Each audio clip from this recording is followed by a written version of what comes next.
முதல் வாழ்த்து. அருமையான பெரியோர்களுக்கும் ஆசிரியர் பெருமக்களுக்கும் என்னுடைய மன வாழ்த்து. அன்பான மாணவ கண்மணிகளே, மகிழ்ச்சியோடு அமர்ந்திருக்கிறீர்கள் நிறைய பரிசுகள் வாங்குவதற்காக. அதற்கு முன்னால் ஒரு மணி நேரம் உங்களோடு நான் விளையாடப் போகின்றேன், நடிக்கப் போகின்றேன், பேசப் போகின்றேன், பாடப் போகின்றேன். உங்களோடு உங்களாக, உங்கள் குரலாக நான் ஒலிக்கப் போகின்றேன். அதற்கு தேவை உங்களுடைய அமைதி. வெறுமனே நானே பேசிக்கிட்டு இருந்தேன்னா நீங்க கேட்டுக்கிட்டு சார் சூப்பரா பேசினாரு அப்படின்னு சொல்லிட்டு போயிருவீங்க. ஆனா எப்போ நீங்க என் கூட சேர்ந்து டிராவல் பண்றீங்களோ அப்போ சில கருத்துக்களையாவது உங்கள் வாழ்வியலில் கொண்டு சேர்க்க முடியும் என்பது என்னுடைய அசைக்க முடியாத நம்பிக்கை. அதனால முதல்ல நம்ம ஒரு மேஜிக்ல இருந்து ஆரம்பிச்சிருவோம். என்கிட்ட ஒரு கார்டு இருக்கு. இந்த கார்டு ஒரு சிங்கிள் கார்டு. இந்த கார்டு மேல நான் இந்த ஒரு காயினை நிப்பாட்ட முடியுமா முடியாதா? நோ. ஏன் நிப்பாட்ட முடியாது? முடியாது. ஏன்னா நம்முடைய எடையில் நம்முடைய உடம்புடைய புவியீர்ப்பு விசை மையப்புள்ளி உடம்புல விழுந்தாதான் நம்ம என்ன செய்ய முடியும்? நிக்க முடியும். நான் இப்படி நின்னா என்ன ஆவேன்? விழுந்துருவேன். சைக்கிள ஸ்டாண்ட் போடாம நின்னா என்ன ஆகும்? விழுந்துரும். நடு வீட்டுல நின்று பெயிண்ட் அடிச்சா ஏனி விழுந்துரும் இல்லையா? அப்போ ஒரு புவியீர்ப்பு விசை இருக்கு, இதுக்கு ஒரு மையப்புள்ளி இருக்கு, இதுக்கு ஒரு மையப்புள்ளி இருக்கு. ரெண்டு மையப்புள்ளியும் சமமா இருந்துச்சுன்னா நம்ம இதை நிக்க வைக்கலாம். சரி, a+b² என்னன்னு சத்தமா சொல்லுங்க பார்க்கலாம். a+b² = a² + b² + 2ab. a² + b² + 2ab. நின்றுச்சா? Right. இந்த பக்கம் ஒரு கார்டு, இந்த பக்கம் ரெண்டு கார்டு. அப்போ வாழ்க்கையில நம்ம நடுநிலைமையா இருந்தா பொழைச்சிக்கலாம். ஒரு ஓரத்துக்கு போனா நம்ம தோத்தரலாம் அப்படிங்கிறது இதன் மூலமா நமக்கு தெரியுது. இப்போ நம்ம எல்லாம் ஸ்கூல்ல படிச்சுக்கிட்டு இருக்கோம். இப்போ நிறைய பேர் என்ன பண்ணுவாங்க? படிக்க மாட்டாங்க. எனக்கு அதிர்ஷ்டம் வரும், மார்க் போடுவாங்க, பாஸ் ஆயிடலாம் அப்படின்னு நினைப்பாங்க. ஒரு சிலர் என்ன நினைப்பாங்க? நான் கடுமையா முயற்சி செஞ்சு படிச்சு ஜெயிக்க போறேன் அப்படின்னு நினைப்பாங்க. அப்புறம் அதிர்ஷ்டம், முயற்சி இந்த ரெண்டுமே இந்த இடத்துல நம்ம டெஸ்ட் பண்ணி பார்க்க போறோம். பார்க்கலாமா? கேட்கல? ரைட், ஓகே, பாத்துடலாம். இப்போ நான் ஒரு மூணு கேள்வி கேட்பேன். நமக்கு நிறைய ஜிகே தெரியும் இல்லையா? National level, state level, national level, world level நிறைய ஜிகே படிச்சிருக்கோம். Just 3 questions. Anybody come here? யார் வேணா வரலாம். Anybody come? ஈஸியா தான் இருக்கும். பேரண்ட்ஸ் அவங்க கம் ஹரி யார் வேணா வரலாம். ஈஸியான கொஸ்டின் தான். வெல்கம்.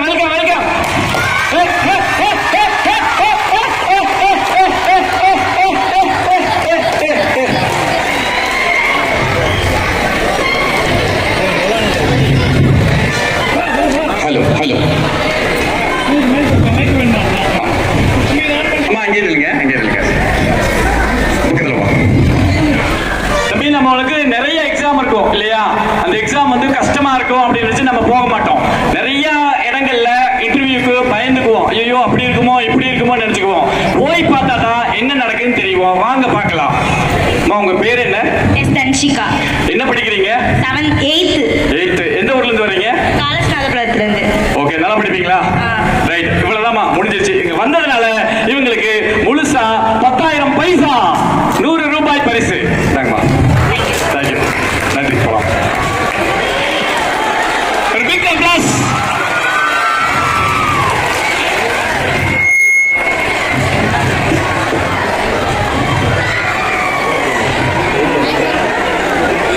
நான் கூப்பிட்ட உடனே 3 பேர் எந்திரிச்சாங்க.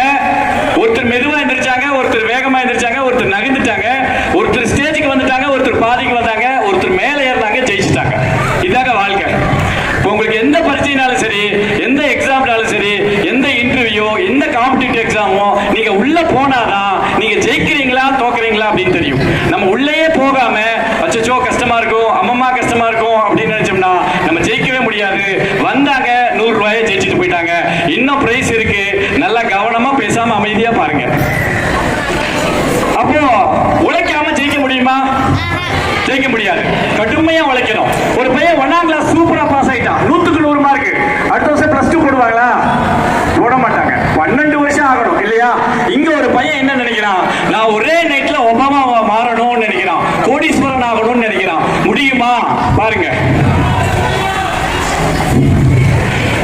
என் பேரு அப்துல். எங்க மாமா பெரிய சயின்டிஸ்ட். ஒரு மருந்து புதுசா கண்டுபிடிச்சு வச்சிருக்காரு. அந்த மருந்தை குடிச்சா நான் ஒரே நல்ல ஹல்க் மாதிரி ஆயிருவேன். ஹாலிவுட் படத்தில் நடிப்பேன். கோடி ரூபாய் சம்பாதிப்பேன். மாமா ஊருக்கு போயிட்டாரு. லேப உடைக்கிறேன், மருந்தை குடிக்கிறேன், ஹல்கா மாறுறேன், கோடீஸ்வரன் நான் போறேன். அச்சோ, இத்தனை மருந்து இருக்கே, நான் எந்த மருந்து குடிக்கிறது? சரி, இதை எடுத்து குடிப்போம். அச்சோ, நான் குட்டியா மாறிட்டதே, இப்ப என்ன பண்றது? கடவுளே, இந்த மருந்து எடுத்து குடிப்போம். இது என்னது? குதிக்க ஆரம்பிச்சிட்டேன். கடவுளே, இப்ப என்ன பண்றது? அச்சோ, நான் சுத்த ஆரம்பிச்சிட்டேனே, காப்பாத்துங்களே, ப்ளீஸ் ப்ளீஸ் ப்ளீஸ். நான் இப்ப எந்த மருந்து எடுத்து குடிக்கிறது? இந்த மருந்து. நான் பறவை மாதிரி பறக்க ஆரம்பிச்சிட்டேன். ஐயோ கடவுளே, பிசாம நான் ஸ்கூல்ல போயிட்டு ஒழுங்கா படிச்சு பாஸ் ஆயிடுறேன். என்னை விட்டு கடவுளே, இப்ப நான் என்ன பண்றது? இப்படியே இருந்தானே வாழ்க்கை என்ன ஆகும்? சச்சோ, இப்ப என்ன ஆக போகுது தெரியலையே.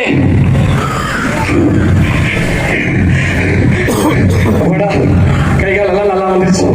இனி ஒரே நாள்ல ஒப்பம் ஆகிற வேலையே வேண்டாம். என்ன செய்யறேன்? ஆக்கூர் ஓரியண்டல் அரபி ஸ்கூல்ல சேர்ந்து 6ஆம் கிளாஸ், 7ஆம் கிளாஸ், 8ஆம் கிளாஸ், 9ஆம் கிளாஸ், 10ஆம் கிளாஸ், 12ஆம் கிளாஸ் படிச்சு நான் பெரிய மாறிடுவேன். நான் மாறுவேனா? அப்போ ஒரே நாள்ல நம்ம ஜெயிக்க முடியாது. சோம்பேறிக்கு வெற்றி கிடையாது. முயற்சி செய்யணும், கடுமையா உழைக்கணும், டெய்லி பிராக்டிஸ் பண்ணணும். அப்பதான் நீங்க வாழ்க்கையில ஜெயிக்க முடியும் அப்படிங்கறத நமக்கு இந்த விஷயங்கள் சொல்லுது.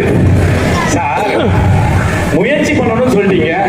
அப்புறம் எங்க வீட்டு பக்கத்து வீட்டுல இருக்கிற தாத்தாவுக்கு லாட்டரியில 10 கோடி விழுந்துச்சு, அவரு கூட ஹார்ட் அட்டாக்ல செத்து போயிட்டாரு, அது எப்படி சார் சொல்றீங்க அப்படின்னு நீங்க கேட்கலாம். அதிர்ஷ்டம் இருக்கா இல்லையா?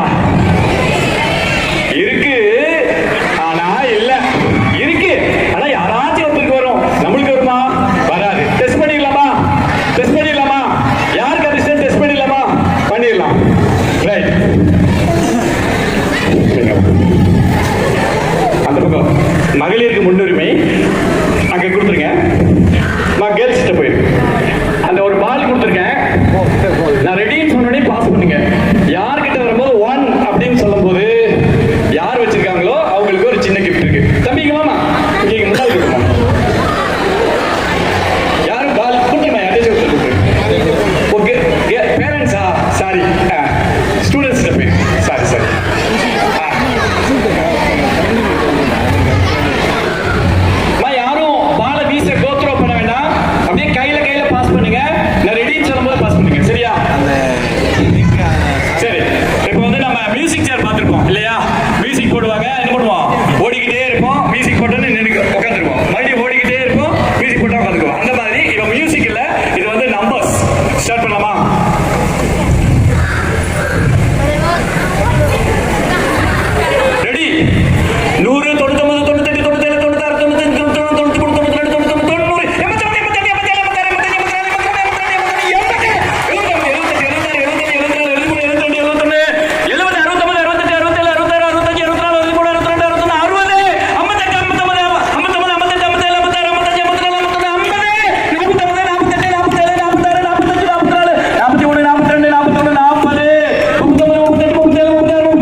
யாருக்கு வரும்னு தெரியாது.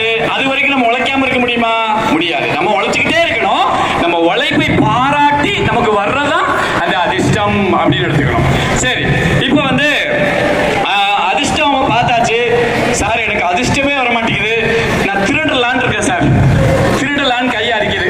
திருடலாமா அப்படின்னு சொன்னா திருட கூடாது. திருடாதே பாப்பா திருடாதே அப்படிங்கிற பாட்டு நமக்கு தெரியும். இப்போ ஒரு பையன் திருடுறான், அதை கண்டுபிடிக்க வேண்டியது நீங்க தான். நீங்க எல்லாருமே சிஐடி சிபிசிஐடி. ஒரு பையன் திருடுறான், எப்படி திருடுறான்னு சொல்லி எனக்கு கண்டுபிடிச்சு சொல்லணும். சரியா? ரைட். இது வந்து ஒரு மைமு. ஒரு பையனுக்கு வந்து வேலை கிடைக்குது. அவன் வந்து ஒரு இன்ஸ்டிடியூட்டுக்கு ஒரு இன்டர்வியூக்கு போறான். அவனுக்கு வந்து வேலை கிடைக்குது. அதுக்கப்புறம் அவனுக்கு ஒரு டெஸ்ட் வைக்கிறாங்க. அவன் பாஸ் ஆகுறானா ஃபெயில் ஆகுறானா என்ன பண்றான் அப்படிங்கறத இந்த கான்செப்ட். நான் நிறைய ஸ்கிரிப்ட் எழுதியிருக்கிறேன். எல்லாமே 2 நிமிஷம் script. Mime, mono acting, magic, news reading அப்படின்னு இப்படி போய்கிட்டே இருக்கும். அதுல ஃபர்ஸ்ட் வெரைட்டி இது பாத்தீங்கன்னா 1980 நடக்கிற கதை. அப்ப நியூஸ் பேப்பர்ல தான் ரிசல்ட், பேப்பர் ரிசல்ட் வரும். டெலிபோன் எல்லாம் கிடையாது, செல்போன் எல்லாம் கிடையாது. அந்த மாதிரி காலகட்டம். சரி, ரைட்.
ஒண்ணுமே தெரியாது, குப்பை மாதிரி இருக்கு பீரோல. ஒரு கட்டு எடுத்து வச்சுட்டான். மறுபடியும் ஆசை அளப்பாயுது. உடனே இன்னொரு கட்டு எடுத்து வைக்கிறான். மறுபடியும் ஆசை, இன்னொரு கட்டு வைக்கணும். 4 கட்டு வைக்கும் போது அங்க ஒருத்தர் மேனேஜர் ஒளிஞ்சு நின்று பாக்குறாரு. மாப்பிள்ள மாட்டிக்கிட்டடா, மாப்பு வச்சாண்ட ஆப்பு அப்படின்னு சொல்லி பிடிச்சி வேலை விட்டு துரத்திடுறாங்க. அப்போ மாநிலத்திலேயே முதல் மதிப்பெண்ணா மதிப்பெண் வாங்கியும் கூட அவனுடைய வாழ்க்கை வீணா போச்சு. இதுல இருந்து நம்ம வாழ்க்கையில எப்பவுமே திருடக்கூடாது. கல்வியும் ஒழுக்கமும் நமக்கு இரு கண்கள் மாதிரி, ஒரு நோட்டுடைய 2 பக்கங்கள் மாதிரி கல்வியும் ஒழுக்கம் அப்படிங்கிறத நம்ம வந்து மனசுல வச்சுக்கணும். அடுத்ததாக இப்ப நம்ம பார்ப்போம். இப்ப நிறைய பேர் வாகன விபத்துகள் போய்கிட்டே இருக்கு. நான் இப்ப சொல்ல போறதெல்லாம் வந்து உங்க வாழ்வியலுக்கு தேவையான செய்திகளை தொகுத்து அப்படியே சொல்லிக்கிட்டே வரேன். நிறைய வாகனம் பாத்தீங்கன்னா 2 வீலரை போறான், வேகமா அடிக்கிறான், பறந்து போறான், கீழே விழுகிறான், உடம்பு விழுகுது, உயிர் மேல பறந்துடுது இல்லையா? நம்ம பாக்குறோம். இப்படித்தான் ஒருத்தர் போறாரு, அவருக்கு என்ன ஆகுது அப்படிங்கறத ஒரு மோனோ ஆக்டிங்ல பாத்திரலாம்.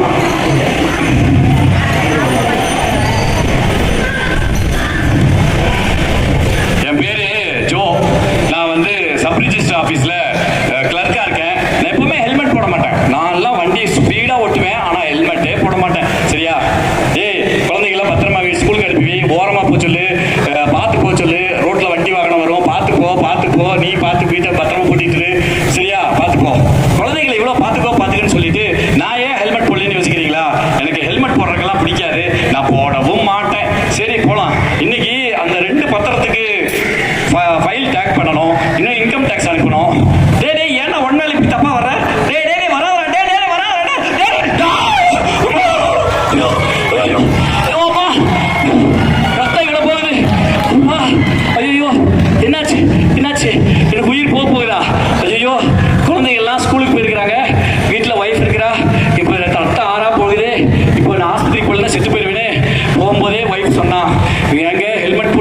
எடுத்து வர கொடுத்தா வாங்கி தொலைக்காம வந்துட்டேனே. இப்போ என்ன பண்ண போறேன்? என் ரத்தமெல்லாம் போகுது, நான் சாக போற மாதிரி இருக்கனே, டயர்ட் ஆயிட்டனே, சாக போறேனே. சாவே எனக்கு வேண்டாம், சாவே வேணாம், சாவே வேணாம், சாவே வேணாம். ஏங்க ஏங்க உளறிட்டு இருக்கீங்க? எந்திரிங்க, மணி டைம் ஆயிடுச்சு. ஐயோ கனவா, நல்ல வேலை தப்பிச்சேன். முதல்ல சட்டை எடுத்து கொடு. போய் நான் ரெண்டு ஹெல்மெட் வாங்கிட்டு வரேன். எத்தனை ஹெல்மெட்?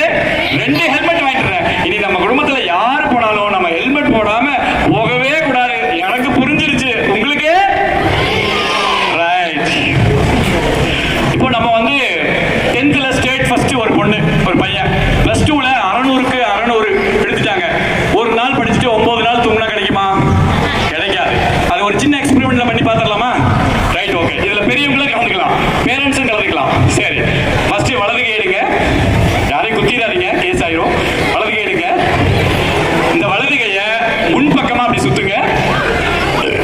மெதுவா சுத்துங்க. முன்பக்கமா சுத்துறீங்களா? இடது கையை அப்படி நிப்பாட்டுங்க. இடது கையை எடுங்க, உங்க பக்கமா சுத்துங்க. ஓகே, நிப்பாட்டுங்க. இப்போ வலது கையை முன்பக்கமா வெளியே அனுப்புங்க, இடது கையை உள்ள அனுப்புங்க. நான் அனுப்புற பாருங்க. நான் கரெக்டா அனுப்புறேனா? நான் கரெக்டா அனுப்புறேனா? நான் கரெக்டா அனுப்புறேனா? ஏன்னா இது நான் ரொம்ப வருஷமா செய்யறேன். ரொம்ப வருஷமா என்ன செய்யறேன்?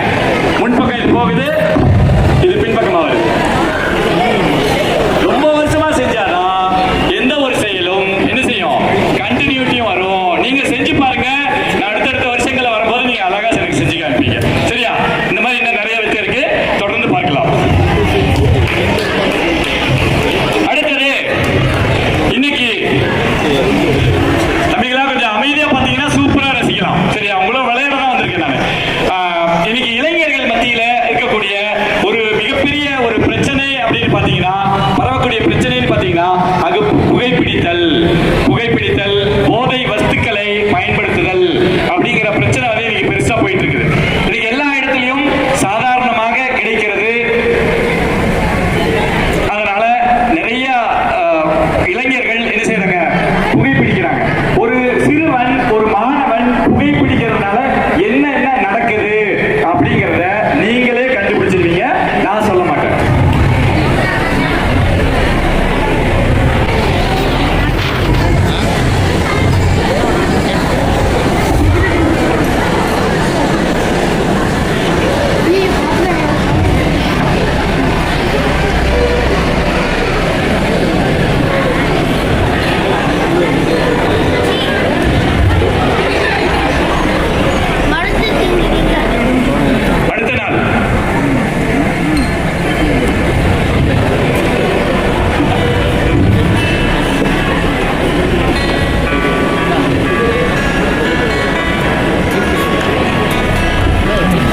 அடுத்த நாள் அடுத்த நாள்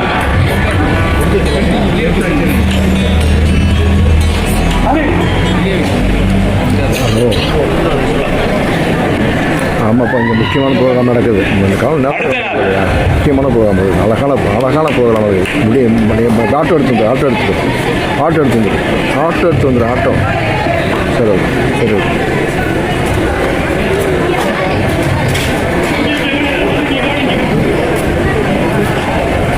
அடுத்த நாள்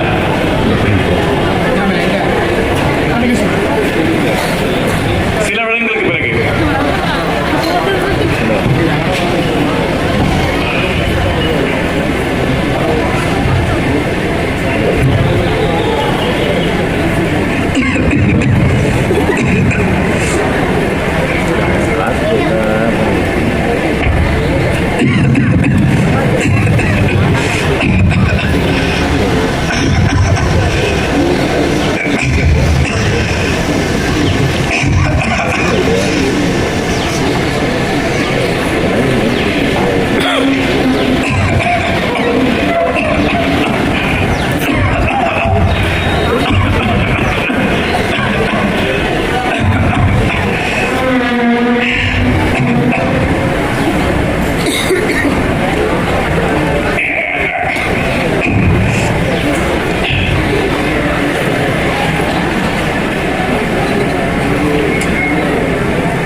அப்புறம் முழு பீடி குடிக்கிறான், ஒளிஞ்சு குடிக்கிறான், நின்று குடிக்கிறான், ஒன்று வாங்கி குடிக்கிறான், ஒரு பாக்கெட் குடிக்கிறான், கட்டுக்கட்டா வாங்கி குடிக்கிறான், ஆபீஸ்ல உட்காந்து குடிக்கிறான், டாக்டர் மருந்து தராரு, மாத்திரை சாப்பிட்டு குடிக்கிறான், கடைசியில சுடுகாட்டுக்கு போயிடும்.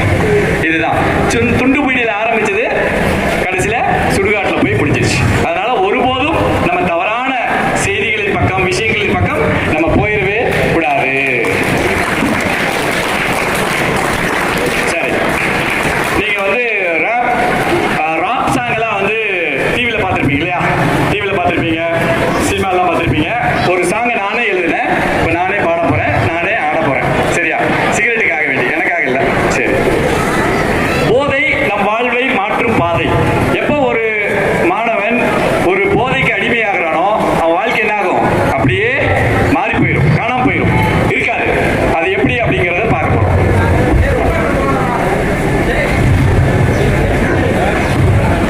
இது பேசுறதுக்கா இல்ல, சும்மா ஸ்டைலுக்கு, அப்ப நல்லா இருக்கும். சரி. எனக்கு வாலிப வயது, எனக்கு வாலிப வயது, இதயம் துடிக்குது, பல ஆசை பல கனவு, புகைப்பிடித்தேன், கஜா அடித்தேன், மது குடித்தேன், மதுவை கெடுத்தேன், பிறரை எட்டி உதைத்தேன், அடித்தேன், தட்டு மாறினேன், கீழே விழுந்தேன், மடிந்தேன். பிறரை எட்டி உதைத்தேன், அடித்தேன், தட்டு மாறினேன், கீழே விழுந்தேன், மடிந்தேன். என்ன வாழ்க்கையடா புரியவில்லை. அட உன் வாழ்க்கை உன் கையில். போதை போதை அது தவறான பாதை, போதை போதை அது தவறான பாதை. மதுவை ஒளி, புகையை நீக்கு, ஆரோக்கியம் அடை. வாழு வாழு உன் வாழ்க்கை நீயே வாழு, வாழு வாழு உன் வாழ்க்கை நீயே வாழு. இது அழகான உலகமடா, இதில் இன்பம் ஆயிரமடா, மகிழ்ச்சி பெரியதடா, சிரிப்பு இருக்குதடா. படி படி நன்றாக படி, பிடி பிடி நல்ல வேலையை பிடி, உழை உதவு உயர். 100 பேர் 1000 சொல்வார், ஆம் 100 பேர் 1000 சொல்வார். அனைத்தையும் விடு விடு, நேர்மையின் பக்கம் செல், நில் சொல். உன் வாழ்க்கை நீயே வாழ்ந்திடு. நன்றி.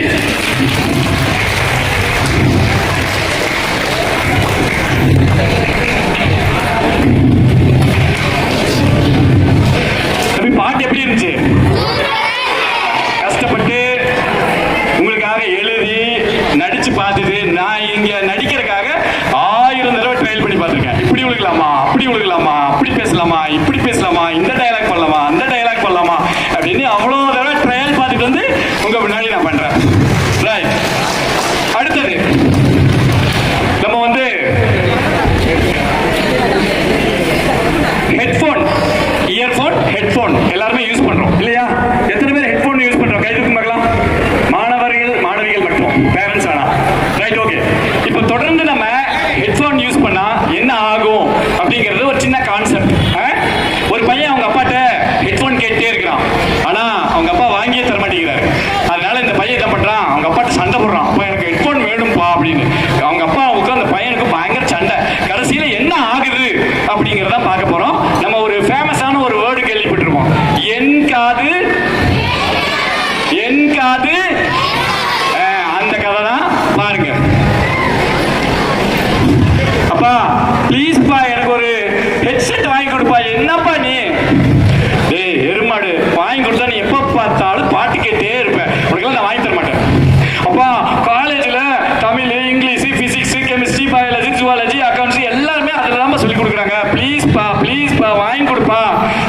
சரி, இந்த 50 ரூபா தர்றேன், நல்ல ஹெட்ஃபோனை வாங்கிக்கோ. பாட்டு கேட்டு கேட்கக்கூடாது, தொலைச்சு போட தொலைச்சு. அண்ணே ஒரு நல்ல ஹெட்ஃபோனை கொடுங்கண்ணே. முதல்ல என்ன கேட்கலாம்? மைக்கேல் ஜாக்சன் பாட்டு, அதான் பயங்கரமா இருக்கும், போடலாம். பயங்கரமா இருக்கு. ஓ, இதான் எல்லாருமே கடைவீதியில, பஸ்ஸில், ரோட்ல, ஆபீஸ்ல எல்லா இடத்துலயும் இதான் கேட்கறாங்களா? சூப்பரா இருக்கு. ஐயோ, அப்பா வர சத்தம் கேட்குது, பாட்டு கேட்கக்கூடாது. அப்பா ரூம் போயிட்டாரு. போடு, அப்பா போற வரைக்கும் இதை படிக்கலாம். அகர முதல எழுத்தெல்லாம் அகர முதல அகர அகர அகர அகர. அப்பா போயிட்டாரு. விடி விடி கேட்க வேண்டியதா? சூப்பரா இருக்குடா. கிளாஸ்க்கு எடுத்துட்டு போயிடணும். மிஸ் அசந்த நேரத்தில் போட்டு கேட்க வேண்டியதான். ஆஹா, என்ன நம்ம பையன் படிச்சுட்டு இருந்தா சவுண்டே காணமே, என்ன பண்றான்? அடப்பாவே, பாட்டு கேட்டுட்டு இருக்கேன், ஆடிட்டு இருக்கிறானா? இருறா, அவனை காலையில் கவனிச்சுக்கிறேன். அடுத்த நாள் காலைல, ஏடா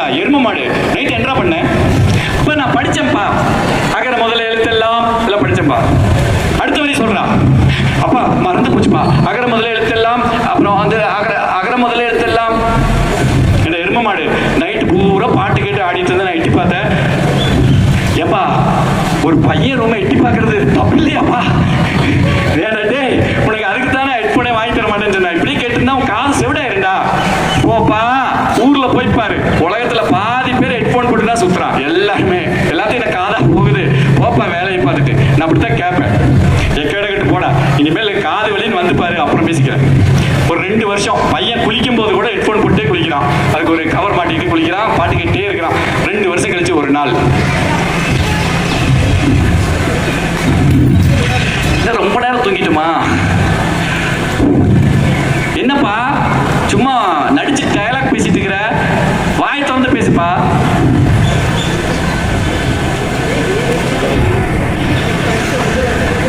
என்னப்பா விளையாடுற? ஐயோ மணி 10 ஆகி போச்சு. ஒருவேளை அப்பா பேசி நமக்கு எதுவும் கேட்கலையோ? அப்பா எனக்கு காது கேட்கலப்பா. வாடா ஆஸ்பத்திரிக்கு வரலாம். டாக்டர் போன 2 வருஷமா ஹெட்ஃபோனை கழட்டவே இல்லை, எப்பவுமே யூஸ் பண்ணாங்க. காதை என்னன்னு பாருங்க. வாடா டே உட்காரு, டார்ச் அடிச்சு பார்க்கலாம்.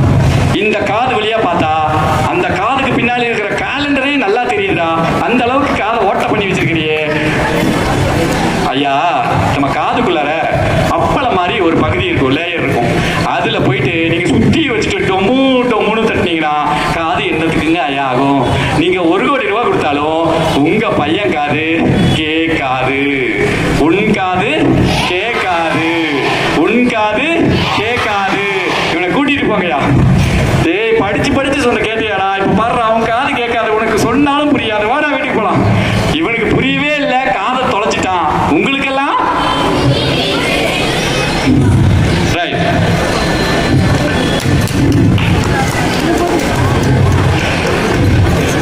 லட்சம் ரூபாய் கொடுத்தா தங்கத்தட்டு வாங்கலாம், 1000 ரூபாய் 10,000 ரூபாய் கொடுத்தா வெள்ளி தட்டு வாங்கலாம். ஆனா கோடி ரூபாய் கொடுத்தாலும் உங்க கைதட்டை வாங்க முடியாது. இன்னைக்கு அரசு என்ன சொல்லுது? குடியை கெடுக்கும் அப்படின்னு சொல்லுது இல்லையா? ஆனாலும் இன்னைக்கு நிறைய இளைஞர்கள் என்ன பண்றாங்க? குடிக்கு அடிமையாகி இருக்கிறாங்க. ஒரு இளைஞன், ஒரு வங்கியில் வேலை செய்யற இளைஞன் எப்படி குடிக்கு அடிமையாகிறான் அப்படிங்கிறத நம்ம பார்க்க போறோம். ஹாய் வியூவர்ஸ், எல்லாரும் எப்படி இருக்கீங்க? என் பேரு கமா, இவன் கொட்டேஷன், அவன் செமிகோலன், அவன் ஃபுல் ஸ்டாப். இதெல்லாம் எங்களுடைய நிக் நேம்ஸ். இவங்கெல்லாம் இந்த 3 பேர் என் ஃப்ரெண்ட்ஸ். நல்லவங்க மட்டும்தான் கண்ணு தெரிவாங்க. உங்களுக்கு கண்ணு தெரியுறாங்களா? தெரியுறாங்க. அப்ப நீங்க படிச்சுக்குவீங்க. சரி, கொட்டேஷனுக்கு லாஸ்ட் வீக் பர்த்டே பயங்கரமா கொண்டாடினோம். பீச்சுக்கு போய் பயங்கரமா ரவுஸ் பண்ணோம். இன்னைக்கு ஃபுல் ஸ்டாப்க்கு பர்த்டே. அவன் எப்படி கொண்டாடுறான் அப்படிங்கறத வாங்க என்ஜாய் பண்ணலாம். ஃபுல் ஸ்டாப் இங்க வா. ஹாப்பி பர்த்டே, ஹாப்பி பர்த்டே மச்சான். இன்னைக்கு எங்கடா போலாம் சொல்லு? பயங்கரமா என்ஜாய் பண்ணணும் சொல்லு. பார்க்கு போலாமா, பீச்சுக்கு போலாமா சொல்லு. பயங்கரமா செலிப்ரேட் பண்ணணும், வீடியோஸ் எல்லாம் எடுக்கணும் சொல்லு. எங்க போலாம்? என்னது? ஒயின் ஷாப்புக்கா? ஐயோ அம்மா, நான் வர மாட்டேன்ப்பா. எங்க அப்பா என்னை அடி பின்னிடுவாரு. ஒயின் ஷாப்புக்குலாம் நான் வர மாட்டேன். டேய் சொன்னா கேளுடா, டேய் சொன்னா கேளுடா. வர மாட்டேன்டா. டேய் ஏன்டா தொந்தரவு பண்றீங்க? வருவேன், ஆனா குடிக்க மாட்டேன். சரியா? எனக்கு ஒரு கொக்கோ கோலா போதும். நீங்களா குடிங்க, லைட்டா குடிங்க. இனிமேல் அலோவ் பண்ண மாட்டேன். சரி உட்காரு உட்காரு. எனக்கு ஒரு ஜூஸ் பண்ணி கொடு போதும். என்னடா அது கொக்கோ கோலான்னு சொல்லிட்டு வேற என்னமோ கொடுக்குறீங்க? டேய் வேண்டாம், சொன்னா கேளுடா. சரி உங்களுக்காக ஒரே தடவை வாழ்க்கையில் குடிக்கிறேன், நீ குடிக்கவே மாட்டேன். சரியா? கொண்டா. டேய் கரும கசக்குது, இது எப்படிடா குடிக்கிறீங்க? என்னால முடியலடா. என்னது? இன்னும் 2 டம்ளர் குடிச்சா சரியா போயிருமா? கொண்டா. அப்பாடா. டேய் என் தலையில சுத்துதுடா. என்னை கொண்டு வீட்டுல விடுங்கடா. அன்று குடிக்கு அடிமையான கமா 5 ஆண்டுகள் கழித்து எவ்வளவு நானே குடிக்க போறேன்ல, வேலைக்கு போறதில்ல, காசு கொடு நீ குடிக்கிறதுக்கு. நைட் போட்டதே எனக்கு இன்னும் பாதி மப்பா இருக்குது, மயக்கமா இருக்குது. கொண்டா காசு கொண்டா. யார் செயின் புதுசா போட்டுக்கிற? யாரோட செயின் இது? பக்கத்து வீட்டுக்கார செயினா? குடு. நீ கொன்றுவனைய குடு. இதை கொண்டு நான் அடக வச்சு குடிப்பாரு. இதே குடு. ஐயோ ஐயோ விழுந்துட்டாளே. ஐயோ மூச்சு போயிருச்சு. செத்து போயிட்டா போல இருக்கு. குழந்தை தொட்டில தூக்கிட்டு இருக்குது. செத்து போயிட்டா போல இருக்கு. போலீஸ் வந்துடும், இதை பிடிச்சிட்டு போயிடும். என்ன பண்றது? ஐயோ அன்னைக்கு குடிக்காதன்னு சொன்னாங்க. குடி கெடுக்குன்னு சொன்னாங்க. குடி நாட்டை கெடுக்கும், வீட்டை கெடுக்குன்னு சொன்னாங்க. கேட்கவே இல்லையே. இப்ப என் வாழ்க்கையே போயிடுச்சு. இப்ப நான் என்ன பண்ணுவேன்? எனக்கு என்ன வழி இருக்கு? எனக்கு ஏதாவது வழி இருக்குதா? ஐயோ ஐயோ ஃபேன் இருக்குது. அப்பா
சின்ன பையன் என்ன பண்றான், ஓடி வந்து குதிக்கிறான். குதிச்சுன்னு கீழே விழுந்துடுறான். இவ்வளவுக்கு மேல குதிக்க முடியல. நான் ஒரு காலில் வந்து லாரி டயர் ஏறி இந்த பக்கம் காலே இல்லை, நடக்க முடியல. ஆனாலும் இவ்வளவு தாண்டணும், தாண்டி விழுகுறான். கை காலெல்லாம் காயம். டெய்லி வீட்டுக்கு வருவான். எப்படியாச்சு இந்த உலகம் என்னை திரும்பி பார்க்காதா அப்படின்னு சொல்லிட்டு டெய்லி முயற்சி பண்ணிக்கிட்டே இருப்பான். எத்தனை நாள்? ஒரு நாள் அல்ல, ஒரு வாரம் அல்ல, ஒரு மாதம் அல்ல, 3-4 வருடங்கள் தொடர்ந்து முயற்சி செய்து இந்தியாவுக்காக முதலில் பாரா ஒலிம்பிக் போட்டியில் உயரம் தாண்டுதலில் இந்தியாவிற்கு தங்கப்பதக்கம் வாங்கி தந்த தங்கமாரியப்பன்.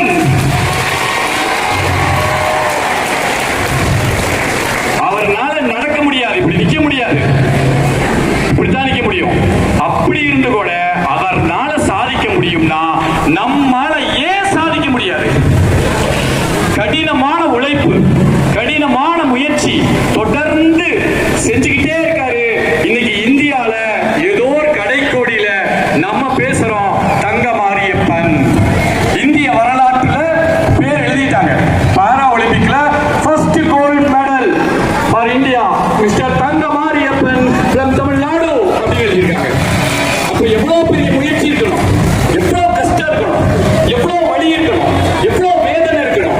அப்ப நாம எந்த அளவுக்கு வலிகளையும் வேதனைகளையும் ரணங்களையும் சுமக்கின்றோமோ அந்த அளவுக்கு நமக்கு வெற்றி வரும் அப்படின்னு சொல்லி நமக்கு தெரியுது.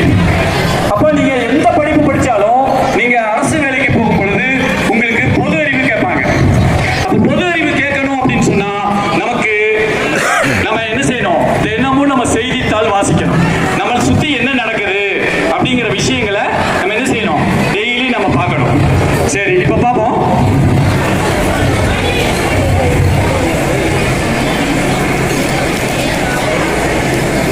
நீங்கள் பார்த்துக் கொண்டிருப்பது அமீர் FM. நீங்கள் கேட்டுக்கொண்டிருப்பது அமீர் FM. அடுத்ததாக செய்திகள் வாசிப்பது அமீருத்தீன். அமெரிக்க நாடு இந்திய வியாபாரத்தின் மீது விதித்திருந்த 25% வரி விதிப்பை 18% குறைத்திருக்கின்றது. ரஷ்யாவிடமிருந்து எண்ணெய் பெறும் முடிவை இந்தியா இன்றோடு முடிவு கட்டியிருக்கின்றது. தங்க விலை தொடர்ந்து இன்று 4000 ரூபாய் குறைந்திருக்கின்றது. வங்கக்கடலில் ஏற்பட்டிருக்கின்ற குறைந்த காற்றழுத்த தாழ்வு நிலை காரணமாக மயிலாடுதுறை பகுதியில் இன்று லேசான மழை மேகமூட்டம் நிலவும் என்று வானிலை மையம் தெரிவித்திருக்கின்றது. மேலும் விரிவான செய்திகளுக்கு செய்தித்தாள்களோடு இணைந்திருங்கள். உங்கள் பொது அறிவை வளர்த்துக் கொள்ளுங்கள். உங்கள் வாழ்க்கையில் உங்கள் முன்னேற்றத்தில் உங்களின் பங்கு மிக மிக அவசியம் என்பதை புரிந்து செயல்படுங்கள். மீண்டும் அடுத்த முறை செய்தியில் உங்களை சந்திக்கும் வரை உங்களிடமிருந்து நன்றி கூறி விடைபெறுவது உங்கள் பேராசிரியர் அமீர். அப்போ நீங்க டெய்லி நியூஸ் பேப்பர் படிச்சாதான், டெய்லி நியூஸ் கேட்டாதான் நம்மளை சுத்தி நடக்கிறது என்ன அப்படின்னு தெரியும். நம்ம ஜிகேவா வந்து 2ஆ பிரிக்கலாம். ஒண்ணு மாறக்கூடியது, இன்னொன்னு மாறாதது. உலகத்தில் பெரிய கண்டம் எது, பெரிய ஆறு எது, பெரிய நதி எது, பெரிய நாடு எது, இதெல்லாம் மாறாது. ஆனா முதலமைச்சர் யார், கல்வி அமைச்சர் யார் மாறிக்கிட்டே இருப்பாங்க. ஒவ்வொரு ஸ்டேட்டும் ஒவ்வொரு நேஷனல் லெவல்ல மாறிக்கிட்டே இருக்கும். அப்ப நம்ம என்ன செய்யணும்? முதல்ல எது மாறலையோ அதெல்லாம் படிக்க ஆரம்பிக்கணும். அடுத்ததாக எதெல்லாம் மாறுகிறதோ அதை அப்பப்போது அந்த செய்திகளை நம்ம தொடர்ந்து படிச்சுக்கிட்டே வந்தோம் அப்படின்னு சொன்னா நம்ம வந்து தொடர்ந்து அரசு பதவிகள் ஆகட்டும், மற்ற போட்டித் தேர்வுகள் TNPSC, RRB,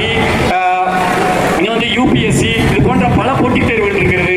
அந்த போட்டித் தேர்வுகள் எல்லாம் நீங்கள் பெருவாரியான மதிப்பெண்களை எடுக்க முடியும். ஆகவே அன்பார்ந்த மாணவர்களே, நீங்கள் படிக்கும் பொழுது உங்களுடைய இலக்குகளை தீர்மானியுங்கள். நீங்க எங்க போய் சேரணும் அப்படின்னு சொல்லி நீங்க முடிவு பண்ணிடணும். இப்போ ஒரு மாணவன் இருக்கிறான், பஸ் ஸ்டாண்டுக்கு போயிட்டான். கேள்வி என்னோடது, பதில் உங்களுக்கு. நல்லா கேளுங்க. ஒரு மாணவன் வந்து பஸ் ஸ்டாண்டுக்கு போயிட்டு தம்பி நீ எந்த ஊருக்கு போறேன்னு கேட்டா அப்படியே முழிக்கிறான். எந்த ஊருக்கு போறேன்னு தெரியல, எந்த ஊருக்கு போறேன்னு முடிவு பண்ணாம வந்துட்டான். இந்த பையன் அறிவாளியா முட்டாளா? அப்புறம் பாக்குறான், நானே இந்த பஸ் நல்லா இருக்குனே, புது பஸ்ஸா இருக்குனே, புது படம் போடுறாங்கன்னே, இதுல ஏறி போறேனே அப்படிங்கிறான். அப்போ அவனுடைய முடிவு சரியா இருக்குமா? சரியா இருக்காது. அப்போ ஊருக்கு போறதுக்கு முன்னாடியே நம்ம எந்த ஊருக்கு போறோம், எத்தனை நாள் தங்க போறோம், எவ்வளவு செலவு காசு வேணும், என்ன ட்ரெஸ் எடுத்துட்டு போகணும், எப்போ போய் சேருவோம், அங்க எங்க நைட்டு தங்குவோம், எல்லாத்தையும் ஃப்ரேம் பண்ணிட்டு முடிவு பண்ணிட்டு தயாராயிட்டு அப்புறம் தான் பஸ் ஸ்டாண்டுக்கு போகணும். அவன் தான் அறிவாளி.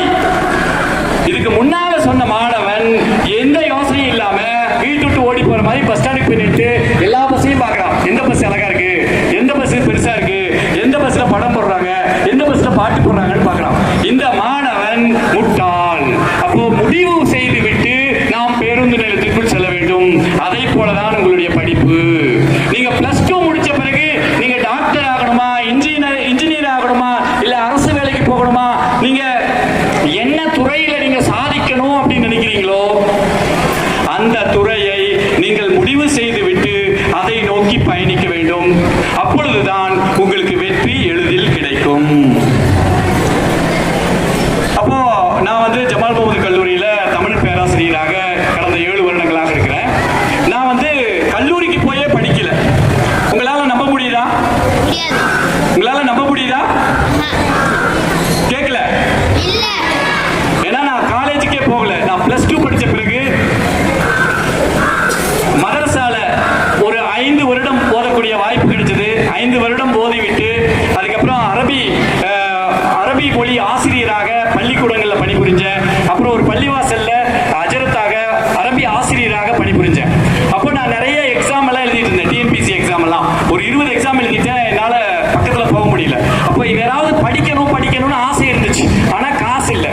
எப்படி படிக்கிறது? ஒரு சின்ன வருமானம், அதுக்குள்ள 2 குழந்தைகள், கல்யாணம் ஆயிடுச்சு, 2 குழந்தைகள். இப்ப என்ன பண்றது அப்படிங்கிற மாதிரி ஒரு சூழல் இருந்துச்சு. அப்ப எனக்கு 30 வயசு இருக்கும். அப்போ ஒரு நண்பர் சொன்னாரு, நீங்க அஞ்சல் வெளியில படிங்க, நீங்க படிச்சீங்கன்னா இன்ஷா அல்லாஹ் ஒரு நாள் பெரிய ஆளா வரலாம் அப்படின்னு சொன்னாங்க. நான் என்ன பண்ணேன், அந்த ஒரு உதவித்தொகை வாங்கிட்டு போய் அஞ்சல் வெளியில அண்ணாமலை பல்கலைக்கழகத்துல நான் வந்து பிஏ தமிழ் ஜாயின் பண்ணேன். அப்ப நான் அப்துல்லமா முடிச்சிருந்தேன். அதை எடுத்துக்க மாட்டேன்னு சொல்லிட்டாங்க. பிஏ தமிழ் ஆரம்பத்திலிருந்து படிக்க ஆரம்பிச்சேன் 3 வருஷம். அதுக்கப்புறமேலு நான் என்ன செஞ்சேன்னா எம்ஏ தமிழ் 2 வருஷம் படித்தேன். இதுக்கு நடுவில் பள்ளியிலிருந்து நிற்கக்கூடிய ஒரு சூழல் வந்துருச்சு. எனக்கு போஸ்ட்மேன் வேலை கிடைச்சிச்சு. கிராம தபால் ஊழியர். காலையில 9 மணிலிருந்து மதியானம் 2 மணி வரைக்கும், தம்பிகளா நல்லா கேளுங்க, காலையில 9 மணிலிருந்து மதியம் 2 மணி வரைக்கும் வெயில் அப்படியே தபாலை தூக்கிட்டு வீடு வீடா போய் கொடுக்கணும். சம்பளம் 200 ரூபாய், 235 ரூபாய் 10 பைசா சம்பளம். அது பெட்ரோல் போட்டு அலையணும். இது முடிஞ்ச உடனே சாயங்காலம் 5லிருந்து 9 வரைக்கும் ஒரு மெடிக்கல் ஷாப்ல கவுண்டர் சேல்ஸ், வியாபார விற்பனை பிரதிநிதி, அங்க வேலை செஞ்சா அங்க ஒரு டெய்லி ஒரு 100 ரூபாய் சம்பளம். அதை முடிச்சுட்டு இஷா தொழுதுட்டு சாப்பிட்டு அதுக்கப்புறம் லாரியில லோடு மேன் வேலை. அந்த ஒரு லாரி நிறைய லோடு ஏற்றிட்டோம்னா 50 ரூபாய் கூலி கொடுப்பான். 50 ரூபாய் 100 ரூபாய். ஒரு நாளைக்கு 3 வேலை, 3 பக்கம் பணி செஞ்சு முடிச்சுட்டு நைட்டு 12 மணிக்கு வந்து தமிழ் புக் எடுத்துட்டு அணி இலக்கணம், புணர்ச்சி இலக்கணம் படிச்சா எவ்வளோ நல்லா இருக்கும். அப்படியே அடிச்சு போட்ட மாதிரி இருக்கும். ரமலான்ல எல்லாம் நோன்பு வச்சு சுத்தம் பொழுது தண்ணி குடிக்காம தபால் கொடுத்துட்டு வந்து தொப்புன்னு விழுந்துருவேன். நிற்கவே முடியாது, அவ்வளோ வெயிலா இருக்கும். தண்ணி கூட குடிக்க முடியாது. அப்ப அப்படியெல்லாம் கஷ்டப்பட்டு நைட்டு உட்காந்து படிப்பேன்னா காலையில பரீட்சை இருக்கும். எப்படியாவது போய் பரீட்சை எழுதணும், எப்படியாவது நம்ம பாஸ் ஆகணும், எப்படியாவது நம்ம அடுத்த நிலைக்கு போகணும், ஒரு பெரிய ஒரு அந்தஸ்துக்கு போகணும் அப்படின்னு சொல்லிட்டு தொடர்ந்து 1 நாள் 2 நாள் இல்ல, கிட்டத்தட்ட 10 ஆண்டுகள் என்னுடைய வாழ்க்கையில போராட்டம். ஒரு நாளைக்கு 3 இடத்துக்கு வேலைக்கு போகணும், லீவு போட்டா 3 பேர்ட்ட சொல்லணும், திரும்ப வந்து அந்த வேலையை செய்யணும். இப்படியே போராடி கொஞ்சம் கொஞ்சமா கிட்டத்தட்ட ஒரு 87 இன்டர்வியூ அட்டன் பண்ணேன். சின்னது பெருசுமா, கவர்மெண்ட், பிரைவேட், தபால்ல, நேர்ல, அப்படி இப்படின்னு சொல்லி எனக்கு எதுவுமே ஒட்டல. இருந்தாலும் தொடர்ந்து முயற்சி செஞ்சுக்கிட்டே இருந்தேன். இன்னைக்காவது ஒரு நாள் இறைவன் கண்டிப்பா கொடுப்பான். முயற்சி செய்யறது நம்ம கடமை, கொடுப்பது அவன் கடமை. தொடர்ந்து முயற்சி செஞ்சுக்கிட்டே இருந்தேன். தேசிய அளவுல நடக்கக்கூடிய தேர்வுல வந்து எனக்கு வெற்றி கிடைச்சது. நேஷனல் எலிஜிபிள் டெஸ்ட் அப்படின்னு சொல்லி அதன் மூலமாக நான் கல்லூரி பேராசிரியர் பணிக்கு தேர்வானேன். அதற்கு பிறகு கல்லூரியில் சேர்ந்து தொடர்ந்து ஆக்கப்பூர்வமான பணிகள் என்னால் முடிஞ்ச அளவுக்கு, எந்த அளவுக்கு நான் அதிகமாக உழைக்க வேண்டுமோ அந்த அளவுக்கு உழைத்துக் கொண்டிருக்கின்றேன். ஏன் இதை சொல்றேன் அப்படின்னு சொன்னா, நம்ம எப்போ உழைச்சுக்கிட்டே இருக்கோமோ அப்பதான் நம்ம வந்து வாழ்க்கையில மேல போக முடியும். கடிகாரம் இருக்கிறது, மேல இருக்குது, நம்மளாம் மணி பார்க்கிறோம். மணி எவ்வளவு? 4 மணி 57 நிமிஷம் அப்படின்னு பார்க்கிறோம். கடிகாரம் ஓடலின்னு என்ன பண்ணுவோம்? தூக்கி கீழே வச்சிருவோம். இது 1000 ரூபாய் கொடுத்து வாங்கின கடிகாரங்க, நல்லா இருக்கும். ஓடாத கடிகாரம் மேல வச்சுக்குவாங்களா? வைக்க மாட்டாங்க. கடிகாரம் ஓடலினா தூக்கி ரிப்பேர் பண்ணுவாங்க, இல்லைன்னா கீழே போட்டுருவாங்க. அவ்வளவுதான். அது வரைக்கும் நம்ம இயங்கிக் கொண்டே இருந்தால்தான் நம்முடைய வாழ்க்கை பிரகாசிக்கும். நாம் இயங்கவில்லை என்று சொன்னால் நம்முடைய வாழ்க்கை அப்படியே முடங்கி போய்விடும். அப்போ அன்பான மாணவர்களே, உங்களுக்கு ஒரு அற்புதமான வாய்ப்பு கிடைத்திருக்கிறது. உங்களுக்கு இப்போதைக்கு இருக்கிற ஒரே வேலை என்ன அப்படின்னு சொன்னா படிப்பு, படிப்பு, படிப்பு. உங்களுக்கு வேற எந்த வேலையும் கிடையாது. இன்னும் சில மாணவர்களை பார்த்தா காலையில எந்திரிச்சு என்ன செய்யணும்? கீரை வைக்க போகணும், அதுக்கப்புறம் இட்லி வைக்க போகணும், அதுக்கப்புறம் ஸ்கூலுக்கு வரணும், அதுக்கப்புறம் படிக்கணும், அதுக்கு பின்னாடி என்ன செய்யணும்? சாயங்காலம் போய் வேற ஏதாவது வேலை செய்யணும். சம்பாரிச்சு வீட்டுக்கு கொடுத்துட்டு படிக்கக்கூடிய எத்தனையோ மாணவர்கள் இருக்கிறார்கள். அவர்களுக்கு மத்தியில நீங்க படிக்கிறீங்க அப்படின்னு சொன்னா உங்களுக்கு இருக்கக்கூடிய முழு வாய்ப்பு என்ன அப்படின்னு சொன்னா உங்களுக்கு படிப்பு ஒண்ணுதான் வாழ்க்கை. நீங்க சிறப்பா படிச்சீங்கன்னா உங்க வாழ்க்கையில நீங்க அடுத்த நிலைமைக்கு வரலாம். உங்க பெற்றோர்கள்லாம் காத்திருக்காங்க, நம்ம பையன் எப்ப காலேஜ் முடிப்பான், எப்ப நல்ல வேலைக்கு போவான், எப்ப நல்லா சம்பாதிப்பான், நம்முடைய பாரத்தை எல்லாம் அவன் மேல வச்சுட்டு நம்ம அக்கடான்னு ஓஞ்சி உட்காரலாம் அப்படின்னு நினைச்சிட்டு இருப்பாங்க. ஆனா இன்னைக்கு ஒரு சில மாணவர்கள் என்ன செய்யறாங்க, ஒழுங்கா படிக்கிறது இல்ல, கல்லூரியை ஏமாத்துறாங்க, பள்ளியை ஏமாத்துறாங்க, சரியா மதிப்பெண் வாங்குறது இல்ல, அதனால அவங்களுக்கு தகுந்த வேலை கிடைப்பதில்லை. இன்னைக்கு தகுதியான மனிதர்களை தேர்ந்தெடுப்பதற்காக பல நிறுவனங்கள் தயாராக இருக்கிறது. ஆனால் தகுதியான மனிதர்கள் இருக்கிறார்களா, மாணவர்கள் இருக்கிறார்களா என்று சொன்னால் இல்லை.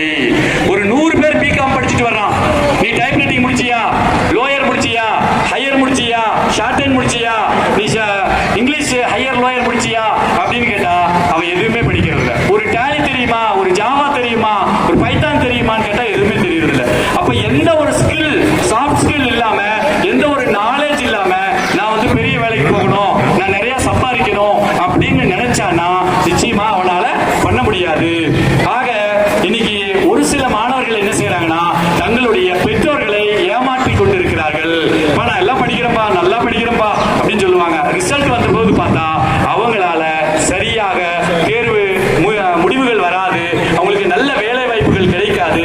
ஆக அன்பார்ந்த மாணவர்களே, உங்களுக்கு கிடைச்சிருக்கக்கூடிய குறிப்பா இந்த 10ஆம் கிளாஸ் 12ஆம் கிளாஸ் இந்த மாணவர்கள் தங்களுடைய முழு முயற்சி செய்து நீங்க எந்த அளவுக்கு படிக்க முடியுமோ உங்களுடைய திறமைகளை வெளிப்படுத்தி நீங்க படிச்சீங்க அப்படின்னு சொன்னா நீங்க மிக அதிகமான மதிப்பெண்கள் வாங்கினீங்கன்னா இன்னைக்கு தமிழக அரசே உங்களுக்கு என்ன செய்யுது, மாடல் ஸ்கூல் அப்படின்னு சொல்லி உங்களுக்கு முழு செலவையும் எடுத்துக்கொண்டு உங்களுக்கு மேல் படிப்பு நீங்க பிஜி வரைக்கும் படிக்கக்கூடிய எல்லா வசதிகளையும் செஞ்சு தராங்க. நம்ம தரப்புல இருந்து நம்ம செய்யக்கூடிய ஒரே ஒரு விஷயம் என்ன அப்படின்னு சொன்னா படிக்கணும், நம்ம சாதிக்கணும். எனக்கு எந்த வேலை கொடுத்திருக்கிறாங்களோ, எனக்கு என்ன படிக்கிற சம்பந்தமா சொல்லியிருக்கிறாங்களோ அதை நாம் 100% நிறைவேற்ற வேண்டும்.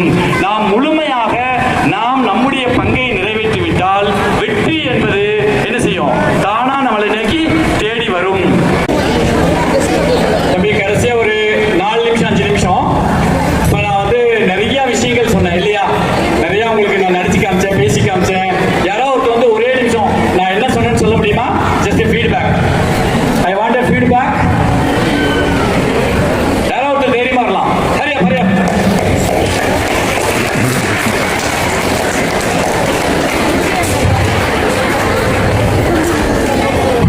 நான் 2 மணி நேரம் பேசுறது முக்கியம் இல்ல, நீங்க எந்த விஷயத்தை கொண்டு போறீங்க அப்படிங்கிறது ரொம்ப ரொம்ப முக்கியம். மறுபடியும் நீங்களா? மறுபடியும் ஜான்சிகா கண்ணா 2 பிரைஸ் வாங்க ஆசையா?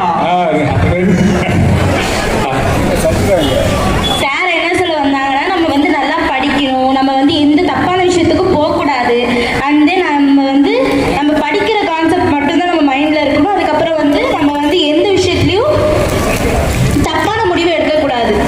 நம்ம இப்போ ஹெல்மெட் போடாம போனோம்னா ஆக்சிடென்ட் ஆனோம் சொன்னாங்க. அதுக்கப்புறம் நிறைய இது சொன்னாங்க. சொல்லு டைரக்டா சொல்லு, ஒன்றும் பிரச்சனை இல்லை.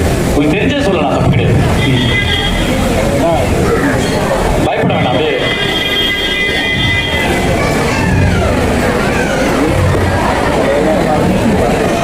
நம்ம சிகரெட் குடிச்சா என்னென்ன நடக்கணும்னு சொன்னாங்க. அதுக்கப்புறம் பாய்ஸ்ல ஏதாவது ஒருத்தர், பாய்ஸ்ல ஏதாவது ஒருத்தர்.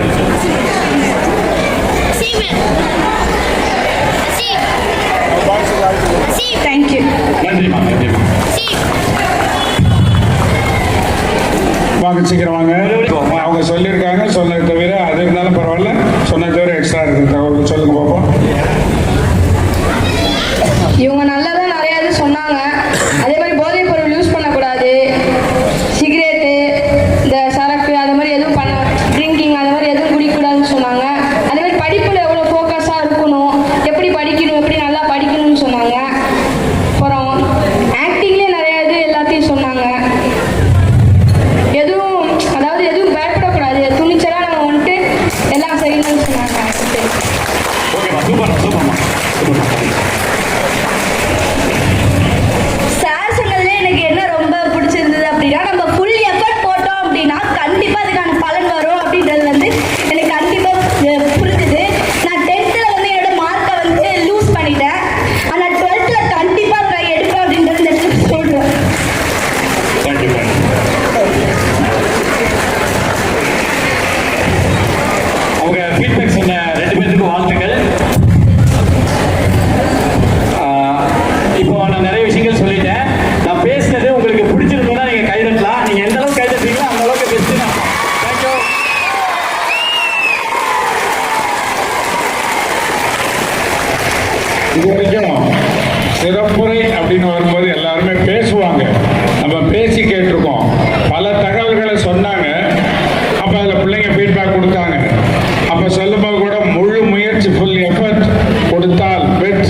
அடிமையாகிறாங்க.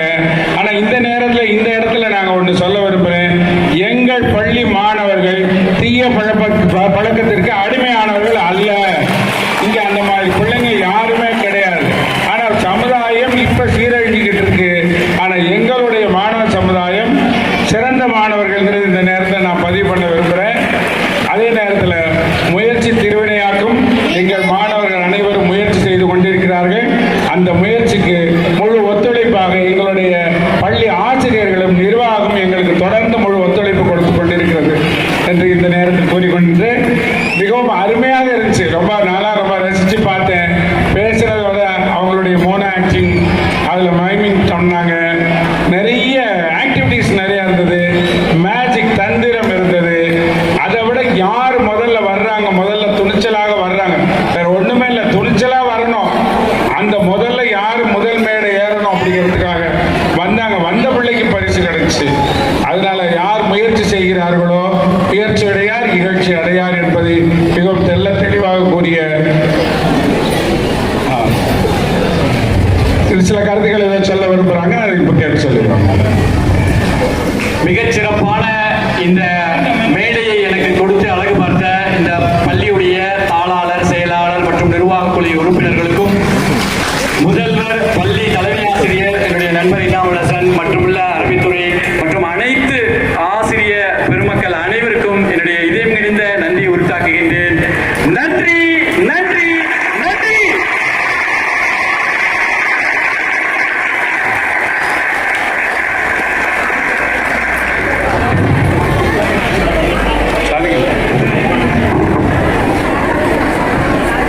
ஒரு மணி நேரம் போனது தெரியல. அனைவரும் கட்டி போட்டது போல ஒரு இடத்துல வச்சு அனைவருடைய கவனத்தையும் ஒருமித்து எல்லாரும் இங்கே பார்க்க வச்சு, அதில் அவர் கேம்லாம் சொன்னாங்க. அந்த பந்து அனுப்புனதெல்லாம் ரொம்ப இன்ட்ரெஸ்டிங்காக இருந்தது.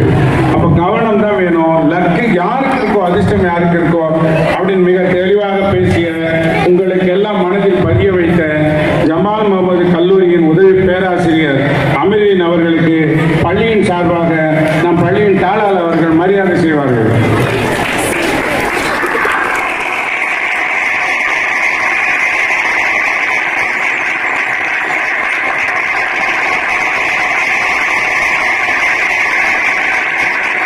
அவர்களுக்கு நினைவு பரிசு OA முகமது சித்திக், மௌலானா அபுல் கலாம் ஆசாத் கிராம கமிட்டியின் தலைவர்